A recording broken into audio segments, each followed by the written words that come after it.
getting it if you took the metro. You in green, did you drive in? Are you going to drive in tomorrow? Come get this because you'll need it. Because your car should be covered in ice in the morning because it is supposed to snow a lot tonight. No, this one's a little sharp. I don't want to throw that. What? Well, okay, the weather has changed. Big surprise. Well, big surprise, the weather has changed for Shmoocon again. It's still going to snow because it's still Shmoocon. And Shmoocon can't exist without snow. So how many of you guys drink tonight? So don't just drink alcohol, please drink some water. So heads up.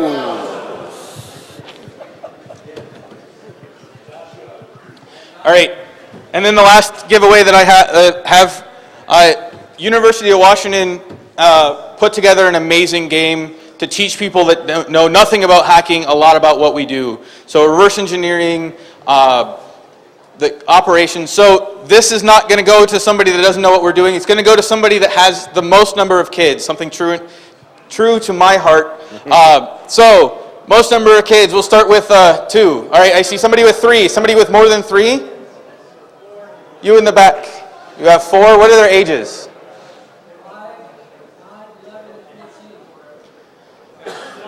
Oh, that sounds plausible. There's 7 over here. Wait, who's got 7? They don't. No, all right. You with the. Come get the control hack again. University of Washington. This is an amazing game.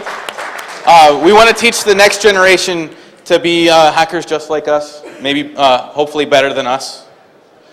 Please teach your kids. My 10-year-old absolutely loves that game. So, without further ado, David is going to talk to us about iOS application security. So, please give a warm welcome, and thank you very much. Thank you.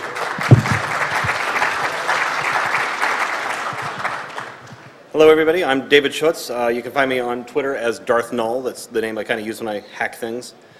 And I'm here to talk about taking care of the data on all of your iStuff. Real quick requisite background slide. I work for Intrepidus Group, and since August of last year, we actually got bought by NCC Group, which is a British company that also owns iSec Partners and Matsusano. So it's been kind of interesting. Hasn't changed a whole lot, fortunately. We do an awful lot of mobile app testing, both in the applications themselves, but also looking into the OS itself, the research and stuff like that. We have some guys who do a lot of great stuff with NFC. I primarily focus on iOS things, as you might guess from my subject matter. Other people in the company do an awful lot of stuff with Android, including the guy in the room right behind me. So if you get bored here, go there. We also do just about everything else, web app testing, pen testing. And if you're interested in any of that, give us a call because we're hiring. But I'm not here to talk about Intrepidus. I'm here to talk about iStuff. And iStuff looks really cool today. It's iPads, mini iPads, stuff like that. But it started off way up there in the left-hand corner with the Osbornes, which were great, big, ugly, heavy things with like a 3-inch CRT and a pair of 5 1/4-inch drives. A lot has changed in the past 20 years. For every one of these devices, though, there tends to be a reasonably predictable adoption curve. First, the geeks get them. They all say, oh, this is fantastic. I love this thing. Technophiles start using them. And then normal people start to use them, just everyday people, college kids, stuff like that. And then it starts to filter into the workplace. You see normal people who happen to also be management start to use them and start to realize, hey, these are good, and I want to use them in my daily work. And then the nightmare scenario is when the normal people who also happen to be in management happen to be in your management chain. Then the first thing you're going to ask is this safe? How can I make it safer? And that's hopefully what we'll be able to help you with. We'll talk a little bit about the high-level threats to your data and some about the general technology that's available on iOS devices, some what's good, some what's bad, some really crazy things you can do against them. And then we'll get into the meat of what I hope will be helpful for people to take back to decision makers and stuff, so you can actually answer these questions for people. And then finally, when it's all done, there'll still be a little bit of residual risk. You can't lock these down perfect. You'll never get them locked down perfect. What are the things that you just can't do anything about, and that's still going to be a problem that you have to keep in mind? So, oh, good. So the way I see it, there's primarily 4 threats. I mean, there's obviously lots of different things, lots of different people that are going to be attacking you. Some of them might be advanced, some of them might be persistent. Never mind. But primarily, I see them as four things. You could have the user, the authorized user, the owner, the person to whom this device has been issued. They use it all the time. They could do something stupid. They could do something stupid accidentally. They could do something stupid purposefully. But both of those are significant threats you need to worry about. Then there's also the chance of the device being lost or stolen. That could happen accidentally, or it could happen on purpose. The device or its data could be specifically targeted by an outsider. We'll do a quick review of these threats, highlight some simple mitigations for each one, but most of those I'm just highlighting just to show that some of these you'll see repeatedly, and we'll get into details as we move forward. So user mistakes. Here I had more in mind the simple things that you could do, just accidentally screwing things up. For example, you've got 2 email accounts on your iPhone, and you bop off something or other to somebody, and you hit send, and then you realize, wait, that email address didn't look quite right, and you sent the right message to the wrong person from the wrong account, and now all of a sudden your business plan has been leaked to the New York Times. Or sharing of documents and data. Maybe you've got docs on your phone or your iPad, and you accidentally post it somewhere else or save it to the wrong server. Or even just leaving it unlocked. Imagine an executive's iPad sitting in a conference room and he left it unlocked and he walked out and you're the only person there. You're like, hey, what's in his email? And do that real quick and then get out and lock it and you'll never know. There's some ways you can mitigate some of these. You can do some dedicated application vaults, and we'll definitely talk about those in detail. But primarily you're going to have different policies, sometimes technical policies, sometimes just procedural policies, and there are other kinds of controls you can put on them. But what if the user is bad? What if the user is deliberately trying to do something to get data off the phone? They can sync it to your desktop at home, for example, and now you've got everything. You can also, obviously, in a lot of applications, you can send documents out through mail. You can even use specialized applications to connect directly to the device and remove data from it. Some of these you can mitigate to a bit with things like forcing encrypted backups if the user doesn't know what the key is. You can go supervised mode, which is really crazy. And again, protect the data vaults. None of these are perfect. There's probably going to still be some ways around these. Simple theft is another thing that people worry about, and with good reason. Imagine you just leave your iPad at a coffee shop or on a plane, and that happens all the time. Strong passcode, protected data vaults, remotely wiping a stolen device, things like that. Those are your typical mitigations you think of when you think of addressing this kind of threat. But of course, a lot of those you can still get around. Somebody who's stolen a device and doesn't want to get wiped, they turn it off. They remove the SIM, or they put it into a bag that's a foil-lined bag so radio signals can't get in. Most of the time, though, if your device has been swiped by somebody at the airport or at Starbucks, they're just going to wipe it and sell it to somebody else. But the final problem is a targeted attack. They know this is your device. They know it's yours. They know what's on it. They know it's very important. They're going to try really hard to get to it. What can they do? If they're ready to play a long game, they could install malware on the PC at your home or at your office. They might break in and try and do things and install things on the device. If they just steal the device outright, they might be able to do some forensic attacks on it. And again, the mitigations typically, passcodes again, data vaults, remote wipe. Again, somebody who's really trying to get it, they're going to make sure the wipe doesn't happen. Best mitigation is don't put dangerous stuff on it, but you can't always get executives to listen to that advice. So as I said, a lot of these threats kind of overlap, and as you saw, a lot of the controls overlap. You see some of them, the passcodes, data vaults, things like that, you see them a lot of places. So we'll get to those after we do a real quick review of, again, some of the high-level technologies that are available on the iOS devices. And a lot of these have been explained in very good detail by a lot of other people, so I'm only going to kind of touch the high levels of them. So the good stuff. Sandbox. It's a little technical, but it's a good thing to understand that there are kernel-level controls on the device that keep applications from accessing data that belongs to other applications. Isolates every program and certain files and certain I/O functionality and other kinds of technologies. Explicitly groups them together and isolates them from one another. So a program can't have access another program's data. They can only access things that are made generally available through the OS. Things like your contacts or your photos or calendar and stuff like that. It's not quite a multi-level secure system like in SE Linux, but it's close. It uses a lot of the very similar technologies. There's also encryption. Starting with the iPhone 3GS and onward, they included hardware-level AES-256 encryption on the devices. And this actually encrypts the entire hard disk, the flash memory, at a low level. It's completely transparent to the user, but it is tied to the passcode. It's also tied to a key that's present only on the device and you can't get off the device. There's actually part of the encryption mechanism to derive the key for encrypting and decrypting the disk. Takes the passcode, sends it through some internal magic on the silicon on there, and it combines with data that's on that, and then it spits back out the key, more or less. It's a bit more complicated than that. But the bottom line is that you can't just simply take the memory chips out of an iPad and stick them into another iPad or read it with a reader. You have to have the original device and the passcode in order to read it. In iOS 4, they added the data protection API, which is an additional level of encryption you can put on files. And we'll go into some more. This is definitely one of the programming tips that I'll have towards the end. Basically, it's a way that you can flag a file to say, this is special, I want it to be encrypted when the key's locked, or the device is locked. So what happens is, as soon as you lock the device, the keys that were used to encrypt all these protected files is thrown away. It no longer exists in memory.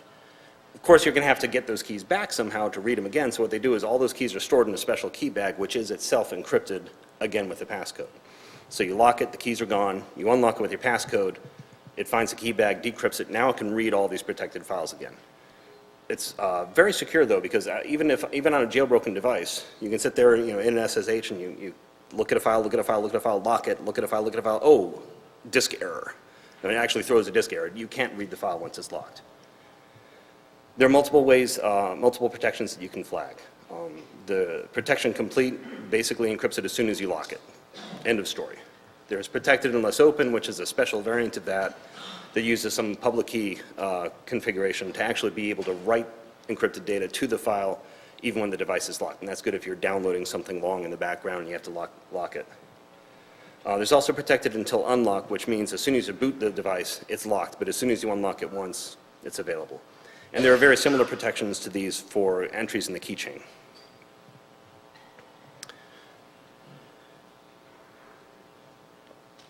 There's the application store, which gets a lot of talk pro and con about the whole walled garden and keeping everything in one place. But the short of it is that developers, when they want to sell apps to the App Store, they got to be registered. Apple knows who they are, more or less. They'll do screening for the application to make sure that there's nothing bad in it, nothing insecure, nothing's going to hurt the user, but also nothing that breaks Apple's policies. So certainly there's altruistic methods, and there's certainly very, whatever the opposite of very selfish methods for Apple, reasons to do it. But the bottom line is that they end up signing the applications, and if the apps aren't signed, they won't run on the device. And it's a very good way to prevent just malware from getting on there. Hey, install this cool thing, and you get little pictures of kittens running around your phone while it's sending your contacts off to Russia or something. You don't have those so far. A few things have slipped by. Charlie Miller managed to very famously get something into the App Store, and it got out there. But as far as we know, that I'm aware of, nothing really dangerous has got out there yet. Certainly something could have, and we haven't seen it. That would be well done. But even if something does get through the App Store, does get through the reviews, and there's still something dangerous on it, there's still the sandbox level protections on the device that are in place that will protect or limit the damage that it can impart on the phone. Now, obviously, if these devices can exploit the vulnerabilities used for jailbreaking, then some of that goes out the window. But you're significantly raising the bar to an attack through this. Most of what you'll do to secure devices will be through configuration changes. And iOS has a way to create configuration profiles that group some of these settings together. You can restrict things, you can turn off the camera, you can turn off access to the App Store. You can provide known good configurations, so you don't have to have all your users following a badly Xeroxed copy of a thing where they enter their server name for their email and they fat finger it, and it takes you an hour to figure out what the heck's going on because you didn't see that part. And they're good for pushing out technical policies, strong passwords, and so on. Even these are not quite perfect. There are some controls, and we'll get into those, that are just not available. And in most cases, the user can still undo these changes. They can still remove a lot of these profiles. And of course, also, how do you do this for an entire enterprise? You certainly don't want to go around and plug in every single iPad in a 1,000-employee enterprise and make all those changes. which is where the last really good tech that I like comes in, is mobile device management. I've done a whole talk on MDM. You can find it if you Google me. But generally, MDM manages profiles in a centralized fashion. So you can create your profiles, spit it out to all the devices in your organization instantly, quote unquote, updating all of your devices to whatever new policy change you've got. You can also remotely install apps. You can lock, unlock the devices, wipe them, things like that. Those are some of the good technologies. Okay, so what are some of the bad things you can do to the technology that's out there? The iOS devices are still generally considered a personal device. They're aimed at consumers. Businesses have really certainly attached themselves to it. They love them because their people love them. But they're still, even if it's owned by the company, it's still considered a personal device to the person who uses it. It's still kind of their thing. And so there's some things that you just haven't been able to turn off. Apple has always allowed the user to quit the mobile device management, for example. They call it sort of a carrot and stick mentality, though, so that if you delete yourself from MDM, you also lose whatever MDM installed. So if you use the MDM profile to send out your VPN credentials for the corporate VPN, saying, I'm done with your big brother controls, and you wipe off MDM, you also lose the access. Depending on how they push out applications, you can also flag the application to be deleted if the person leaves MDM as well, and that will also delete the data. But that's not required. That's an option. And of course, if you don't do things like that, then the user could simply disenroll from MDM, extract data from the device, or jailbreak the device or something, and then re-enroll with it. Though there's an application called Configurator, which came out last spring, which is beginning to change some of this under certain circumstances. There are also some sneaky tricks you can do. As I said before, I think I said before, getting data off of the device through desktop software. There's lots of different applications that can basically hook into the iTunes protocol that's used to talk to sync applications and data back and forth. It simply needs your passcode. Once you hook up your device to a laptop, launch one of these apps, you can just surf through and say, okay, here's this application, here's the documents folder, here's the file, now I've got it. This is even stuff that isn't advertised to share documents in iTunes. For some applications, you can fire up iTunes, look down at the bottom and say, okay, here's, such and such an application, let's drag in a PDF and now it's on there. With these other apps, you can see every application and grab all their data, including preferences, files, and caches and stuff like that that are hidden away. For a while, there was an attack you could do, the device firmware upgrade, DFU boot. And basically, you could put the device into a special mode that could cause it to pull its boot partition not off of the internal device, but from a USB connection. So people will actually take a legitimate iOS disk image, tweak it a little bit, make some changes to it, and install it as a file on your laptop, boot your iPad or iPhone or whatever off of that RAM disk, and then SSH into it, and you have full access to the files through the shell. Now, because you've booted off of the external disk, you don't have any of the keys. So if something is locked, you can't get at that via the file protections. So you can at least get those, but you can still get all kinds of other stuff. Also, I talked a little bit about key bags for saving all these different keys on the device. And their key bags are stored on the device, but you also have to have a key bag to back up to your desktop. If you have a device that has a passcode on it, and you hook it up to iTunes and you try to back it up and it's locked, the very first time it says, oh, I can't read this, you have to unlock it. Once you unlock it, it sends a copy of that key bag over to the desktop. Then the next time you try to sync, if the device is locked, the desktop says, oh, you're locked, but I've got your keys, sends the keys back to the device can now access the data and send it back over. Depending on the OS, those key bags stored on the local machine might not be stored very securely. If your office mate has an iPad and he syncs to his PC and he leaves his machine unlocked, you just slide your chair over, copy the file, stick it on your box, slide back, and then next time he leaves his iPad on his desk when he goes home, you just hook it up to your box and sync it straight to your box. There's also a complicated way you can do something to fake responses to the MDM server. Essentially run your own program on the server you control, have your device join that for MDM. Then when the company says, hey, you've got an iPad, we have to put your iPad in MDM, you say, okay, I'll do that. And then your device doesn't enroll, your proxy, as it were, enrolls for you. It connects to the MDM server.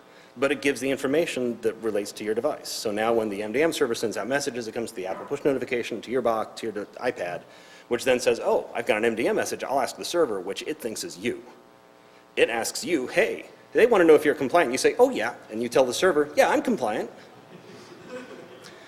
Not exactly an easy thing to do, but it's there. The technology does support that kind of really, really sneaky trick.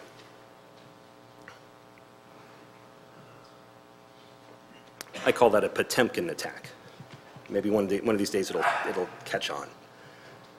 The name, not the attack. Anyway, jailbreaking, we all know about jailbreaking, probably. It gives you access to the files on the device directly. It's a way to get past all these really cool controls that I talked about. You can disable kernel controls, disables code signing checks, things like that. And they're neat, and certainly the first couple of years that I had an iPhone, I jailbreaked them because I was running on T-Mobile, and I wanted to run my phone on T-Mobile. I didn't want to go to AT&T. So it was great, but it isn't necessarily the safest thing to do because, again, it's disabling these controls. And in order to get there in the first place, you're exploiting bugs. You're exploiting a vulnerability in the iOS to make this happen in the first place. So far, I don't think anybody's found any malicious intent in any of the jailbreaks, but that could certainly happen. Some of these jailbreaks are easy, some of them are hard. Jailbreakme.com was a very simple one. You actually surfed a thing and slid a little slider over and it jailbroke your phone while you sat there. Some of the early ones were very complicated. You had to go through all kinds of hoops. The later ones have been easier. Evasion, that just came out a few weeks ago, also very easy. But both Evasion for iOS 6 and Absinthe for iOS 5 took months for those to come out for newer devices. So it's getting a little bit harder to jailbreak. And whenever you talk about jailbreaks, especially in a corporate setting, they say, well, how do we stop this? Well, you really can't. They're looking for bugs, and as long as you can find bugs, people will find a jailbreak. But it is getting harder. The two Jailbreak.me vulnerabilities, they were in, I think, iOS 3 and iOS 4, they both got patched fast. One of them, I think a patch came out within a week of it going live on the internet. And the newer devices have had increased protection. So the DFU boot that I related earlier, some of the early jailbreaks depended upon things like that, boot ROM level exploits. And so newer devices don't have that. So Apple's basically making it harder.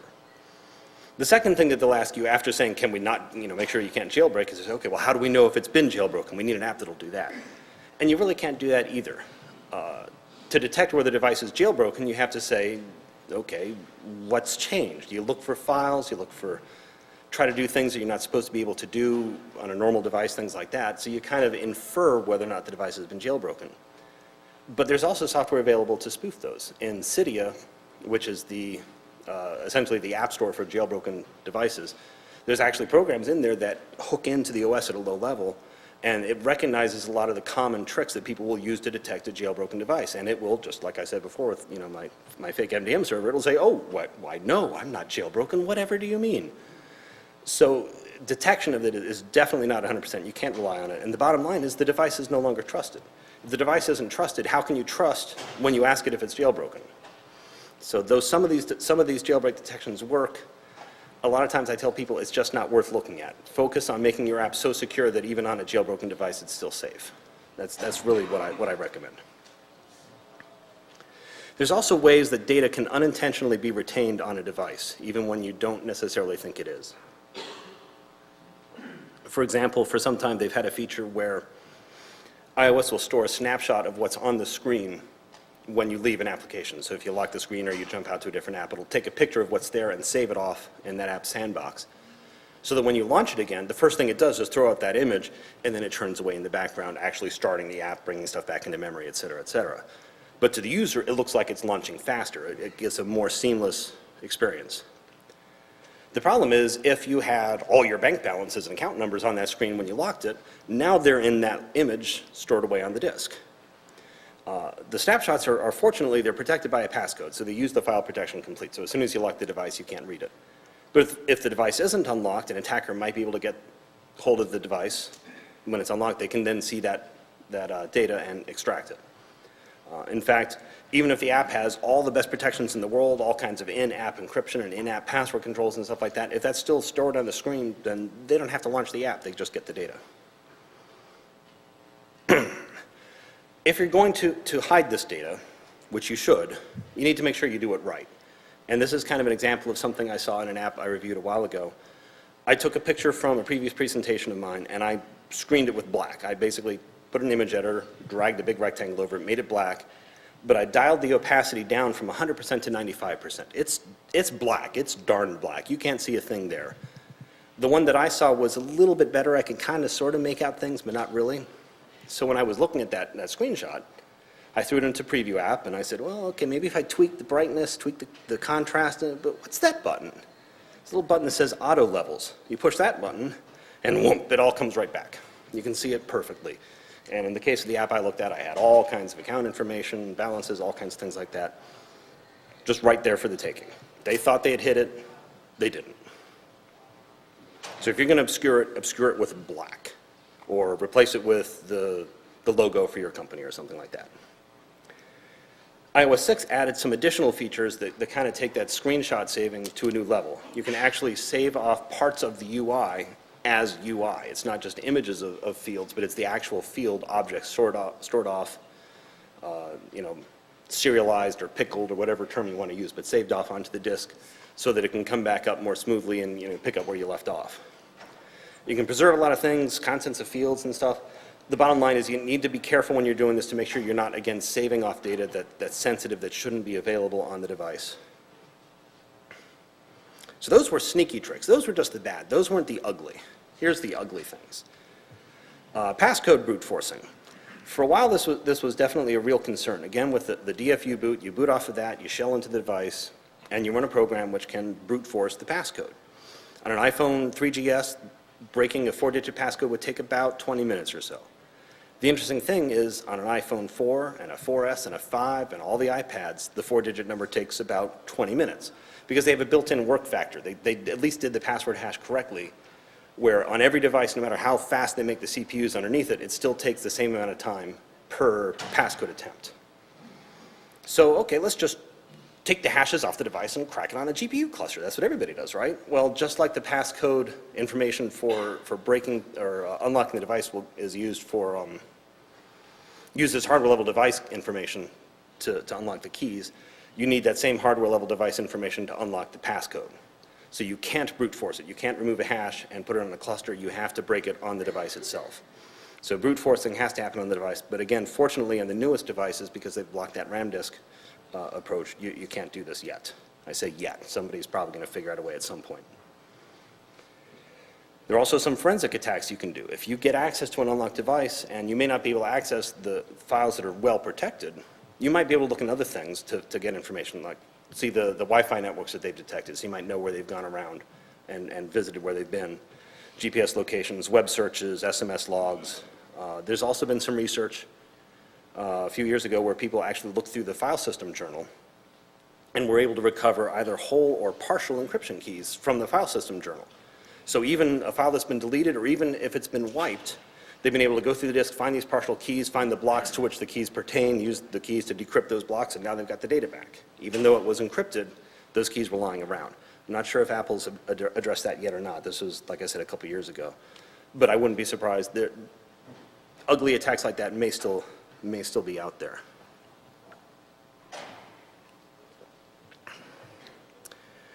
And then finally, while MDM is very useful for managing the devices, there are still some weaknesses in the way that Apple's MDM is built, and this kind of goes back to the talks I've had before.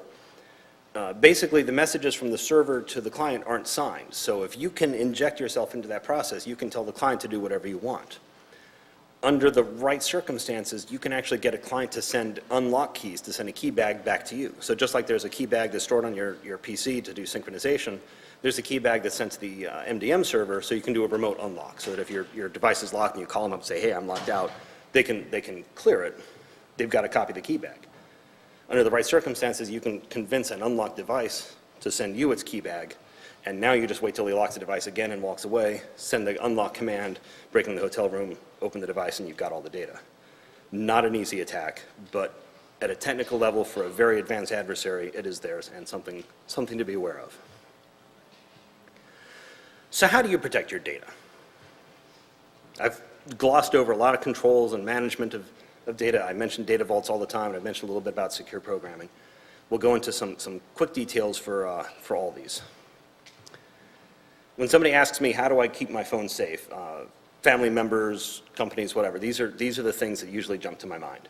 Strong passcodes, encrypting your backups, disabling Siri when the device is locked is an interesting one. Being able to do remote wipes and locks. And then if you're starting to get paranoid, things like disable creating other accounts and auto-joining of Wi-Fi networks. So strong passwords, we talked about that. Generally, I tell the people 5 to 6 letters and numbers. It kind of depends. You sort of do the math to get your own comfort level. You certainly don't need a JTFGNO 15 character, 2 characters from each class passcode on your phone. You won't want that. People will shoot you. It's just terrible. But you do want to have something that's reasonably strong. You don't want to stick with the 4-character passcode because even though the current devices, you can't boot them, you can't do the brute force password cracking, that's not to say that somebody's not going to develop an exploit tomorrow and now all of a sudden all of your devices are at risk. You should also have them auto-lock after a couple minutes. The advantages to this is obviously you increase resistance to brute force attacks, and the big advantage is having the passcode enables those data protections, enables the encryption of files when the device is locked. If you don't have the passcode, there's nothing to lock them with and they're not protected.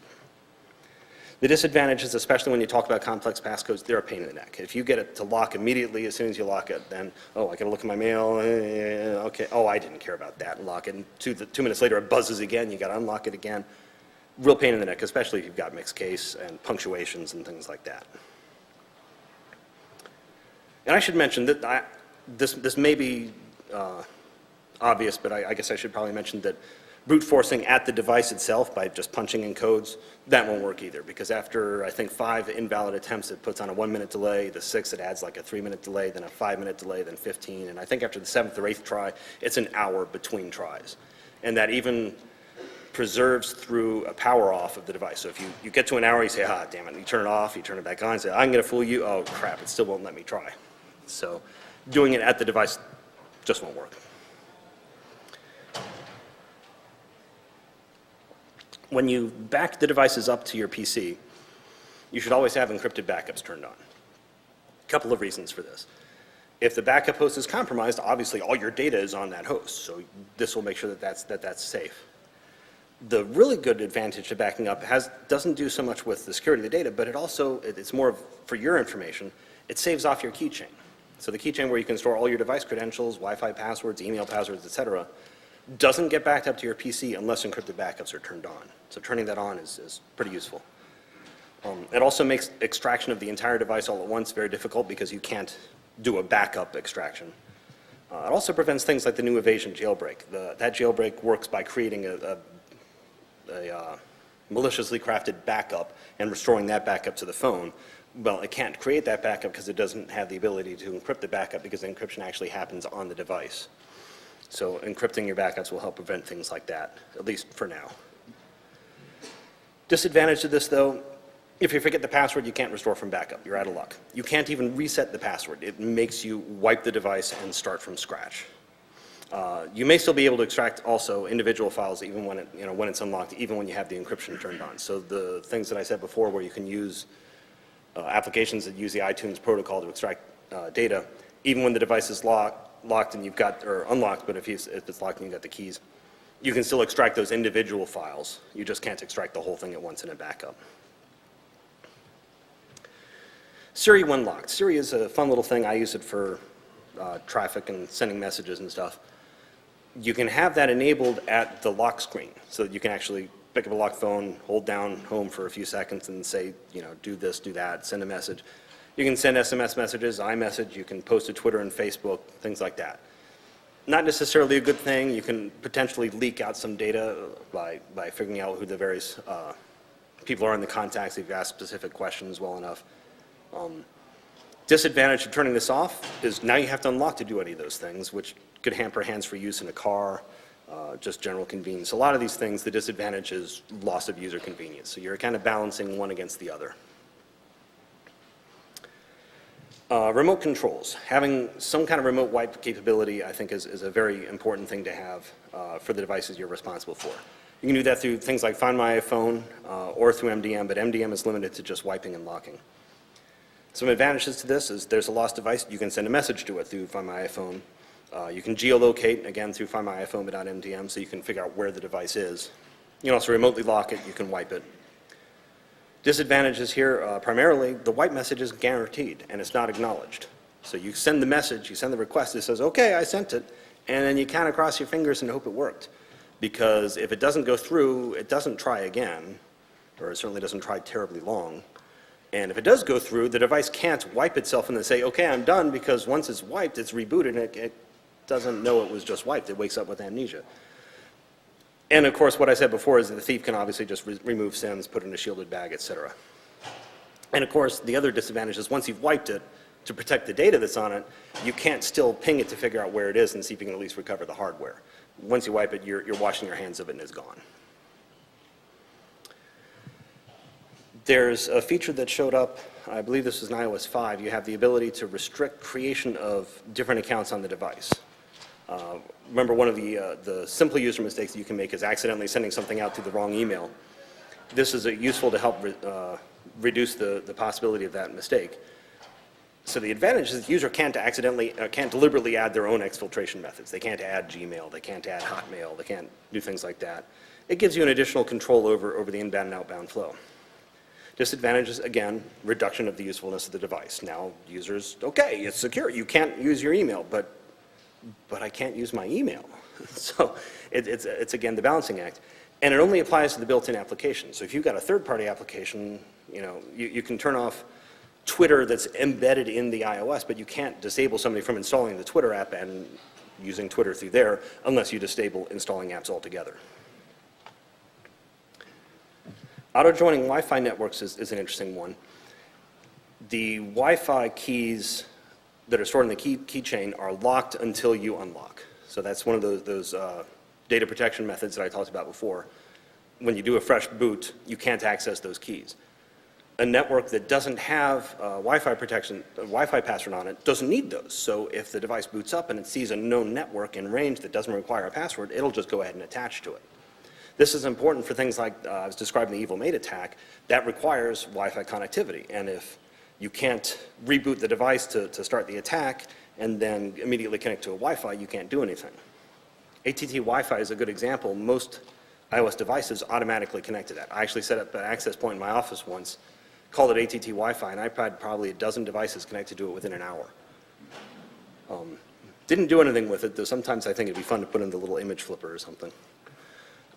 The advantage to turning this off is the users have a much better awareness of when they're connecting to Wi-Fi. They don't just simply go out in the world and things come through their phone and they're like, oh, hey, I got a message, and don't think about the fact that they're connected to unknown, untrusted networks. It removes that easy channel for attackers to use for attacking it. Disadvantage is now you're going to have to do some manual attachments. It makes it harder to use. What have we got? 13 minutes. Locking down controls, there are some controls you can actually freeze on the device so that the user can't change them. There's a restriction setting in the settings app that can lock them down with a passcode, which is great. That's what I use on all my kids' devices. But it's got to be done manually on the screen. You have to actually get the device in your hand and do things with it. And also now you've got to keep a list of the passwords with your security division. You can also configure configuration profiles to have passwords or simply don't let them remove. But again, if you're installing them over MDM, the user might be able to remove the MDM, which then removes those protected profiles. A nice new feature that just came out, you can actually set an expiration date on configuration profiles. So you can say, this thing's going to expire the 1st of March, or it's going to expire after 6 weeks. So you can give someone temporary access to corporate assets and know that they'll go away eventually, go away after a certain point, which is really good. But you got to be sure that the user is aware of that, because they might be deep in the middle of their project that got extended, and all of a sudden, crap, I can't access the things I need to do my job. Now you got to go back and re-enable it. It's a pain. So you got to keep on top of it when you do that. All right, mobile device management. What are some good settings for that? We've talked about the advantages of this. You can push out configurations to all the devices at once. There are some additional controls available through MDM that you can't get on the device itself. Disadvantages, you can't do the geolocation, you can't send messages, and as I've alluded to before a couple of times, it's not a high integrity protocol. But that said, there's still some things that I think are useful, some settings that are sort of best practices. You can request signed messages. This doesn't sign the message from the server to the client, but it does sign the message from the client back to the server. Adds a little bit of overhead, but it helps to reduce the possibility for the spoofed responses where you kind of set up this crazy system to tell them you're actually compliant, just so you can keep the bad app on your phone. Again, the user can't be prevented from withdrawing, but you can make a setting so that the server is at least alerted when it happens. If it's not alerted, then they kind of infer that the user is no longer connected because they're no longer getting the updates. But with this, then it will at least try to connect. But it's not a forced connect. If it tries to connect and it can't get out there, then it's going to say, okay, I tried to tell them, you're out now. Also, if you can, you should require authentication for enrollment to keep outsiders from joining their devices to your network and possibly getting access to some of your profiles. Might reduce the risk of some of the more advanced attacks. Exactly how that works will depend a lot on the MDM vendor that provided your server. Some of the recommended controls, those were all describing the MDM configuration, configuring to the MDM connection to the device. Some actual controls that you can send out through MDM. The big thing is use it to configure corporate connectivity. You get a profile to actually install them on MDM, then you send out other profiles to configure all these other things. You can send out the Wi-Fi settings, on-demand VPN for corporate assets. If you really want to try hard, you can do certificate-based authentication so that all those things require more than just simply a password. I've talked about removing the profile. They lose the access to all those profiles, so they then lose the access to the corporate assets.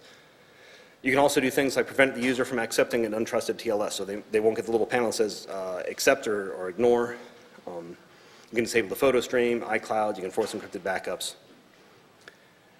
There's also supervised mode, which came out with this application, came out last year called Configurator, which is a way to make the devices even less personal. As I said before, the philosophy seems to have been it's a personal device even when it's corporate owned. Configurator says, okay, screw that, it's a corporate device, it's part of this pool. You get very strong controls over it. You can only sync those devices to the system that is the supervisor. You can't take it to any other corporate device and sync. It just won't work. You can force consistent baselines across devices. You can hook up 10 of them at once to the same USB chain and build 10 devices all at once. Some disadvantages, app installs are more complicated. You have to use a volume purchase program, which isn't easy to get into. You have to have certain hoops, DON numbers, I think, stuff like that. The controls are maybe too strong for easy management, like I said, especially in terms of syncing just to specific machines. This is really designed for a pool of devices. Now, this might be good if you've got a pool of a dozen or so things that you give to people when they travel, but I think it would be very hard to use this at scale for an enterprise. But in supervised mode, there are some nice things that you don't have otherwise. You can force a global proxy for HTTP, so all the web traffic goes through that proxy. But that's not guaranteed if your apps will open up direct socket-level communications on their own. You can disable things like Game Center, iMessage. You can also disable the user installing profiles, which is a nice way to turn off the attack we saw yesterday, where they were installing ransomware through configuration profiles. This would make that not possible because the user couldn't install it. Unfortunately, that's only available in supervised mode. There's no other way to turn that off. You can also lock the device to a specific application. So you turn on the device, and there's an app there. You turn it off, turn it on, the app's still there. You hit home, you can't get out of it. It turns it into a kiosk mode, which is kind of interesting in certain environments, like maybe a restaurant or something for menuing. All that is great, but there are still some things you just can't do. There are some things that you can only change locally. When I talked about disabling the creation of new email accounts, you can only do that locally under restrictions. So we're back to an IT guy has to physically hold it, has to physically set that up, has to record the password, has to put it in a database so they can undo it later. There's a picture frame mode, which lets you look through sort of a slideshow when the device is locked. If you've got sensitive information on that slideshow, sooner or later it's going to show up on the screen when the device is locked. So you might want to turn that off. The way you turn that off is you go into settings under passcode and change it. That's not configurable in MDM or any kind of configuration profile, so the user can always re-enable it. And you have the same thing for disabling message replies when locked as far as replying to SMS messages. And there are some things that just don't exist. You cannot turn off the microphone in software. And this is interesting. When I first tested this, I installed a voice recording app on an iPad, started it running, closed the cover, set it on my desk, and it recorded clear enough to hear a phone conversation that happened. I was in a cubicle, outside the cubicle, past the conference room table, down the hall, and into somebody else's office. And I recorded that whole conversation just fine. So you can imagine setting that up, closing the cover, walk in, sit it down on the conference room table, never touch it. You've just recorded the entire conversation. Nobody will know because there's nothing on the device to show you're recording. You can't disable Wi-Fi into the networking. You can't disable social networking or anything else that's opening up their own network communications. You can't force membership in MDM. So there's still some things out there, some restrictions that you just simply can't get around at this time. I've mentioned data vaults. That's basically where you say, to hell with the bundled apps, we'll just put everything in something that we trust. Gives you a very high level of control, very strong assurances that your data is all in one place. You're not using the iOS Mail, you're not using iOS Calendar, you're not using any of these things that other apps can touch. Disadvantages, you've got an additional infrastructure, somewhere you've got a server that you're talking to. You've lost that integration with other apps. I mean, in some ways, that's what you wanted. That's the whole point you got it. But then the whole point of having this device is so you can do lots of things you may not understand, may not have anticipated. You lose all that kind of utility. But if you're looking for something like this, obviously they're almost always going to have dedicated servers, encrypted network connectivity. You're looking for things that have integrated email and contacts and web browsers, file browser management, document viewers, isolate the documents so you can't send them out of the vault in any way, remote management of the application and its data, so you can actually turn the access off remotely, lock people out. It'd be nice if you could even have some kind of DRM so the documents just disappear from their system altogether, or if they find a way to extract the document, it can't be read on another device because it's tied to that device. And obviously, all these have to be secured with a strong password. But you have to be sure it's really a vault. I actually looked at a document viewer recently, supported multiple passwords. You could have a password at the application level when you launch it, have a password at the file level when you read individual files, but then only restricted access to those files within the context of the application. It didn't encrypt anything on the disk beyond what iOS provided in the File Protection API. So I could actually, even while that program wasn't running, I could actually hook up the unlocked device to my laptop, extract the documents just fine. To be fair, this application explained all that very clearly in very good language. I was impressed. It explained it very clearly in the documentation, but nobody's going to read that. And when you get this thing, you see a password, you think, oh, I'm safe, but you're not. So these things, you still have to go through a vetting process to really understand what they do. Some real fast, quick tips on programming. This could fill a multiple-day course, but there's some simple things that you can do if you're developing apps for your enterprise. First thing is to make sure you're validating data that's coming into the app. Even on mobile apps, you can still have cross-site scripting. You still have SQL injection. Even on the same device, one app can SQL inject another app because there's a way to do some inter-app communication through custom URL schemes. You need to restrict the way data can be shared out of your app. I looked at one app that could view PDF documents. It wasn't the same one as before. It was a custom app. And it had a little share button in the corner. I could hit that, and it said send to iBooks. I'm like, oh, that's great. So now my highly classified corporate document is now in iBooks. And once I'm in iBooks, I can print it, I can send it to email, I can do all kinds of things with it. So your app is no longer secure because it can share with something else on the device.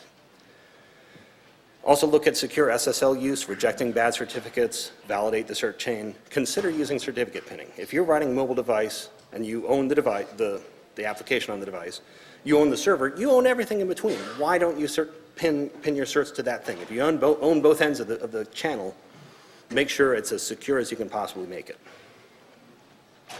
Talked about data retention, obscuring the screenshots before the app goes in the background. Don't get fancy with fades and clouds and blurs because it can come back. Watch out for the UI protection or UI preservation. Use file protection. It doesn't cost anything at all. It's automatic, it's magic. It's literally a flag you set when you write the file out to disk. And it turns on the file protection complete. And make sure you don't put anything that's sensitive in a file that's not protected. I found user credentials, I found hashed passwords, I found all kinds of things just stored in the preferences file. There's a keychain. Put all those in the keychain and lock them in the keychain with accessible when unlocked, because then when the device is locked, those same data protections apply, and even if you jailbreak the device, even when you get into it, you can't access that data because it's encrypted. For really sensitive things, you can also add another flag, this device only, that keeps those things from getting saved out to the device backup even. So the bottom line, what is the risk? If you look at this from the use case, from how are people using the devices, I figure there's a few different use cases to look at. For general use, normal everyday phone use, whatever, iPad, family stuff, you're probably at pretty low risk, especially if you do some of the things I've described here. If you have very sensitive corporate information, you've got to take some care. Periodically look at the kinds of data you're putting on there, look at the applications you're using. If you have extremely sensitive information, use it sparingly. No matter how secure you can make this, you can't underestimate a really advanced adversary who's really going to try and get at your data. I've outlined some bizarre things that I don't think anybody in their right mind would ever really do, But if I'm the head of a massive megacorp, industrial military company, and I want to find out the jet that they're building over there, that might be a way to get it, is that kind of stuff. And especially if you're going to travel to risky locations, don't bring your regular device. Get a brand new one, strip it down, only put on the apps that you care about.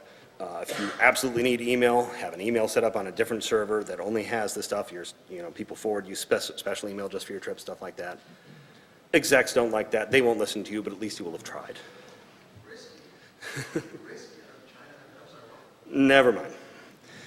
I'm hearing comments from the peanut gallery about which countries I consider risky. I'm not going to go there. Versus the four main threats that we described before, user mistakes, these protections are helpful. You still need good user education, good configuration management.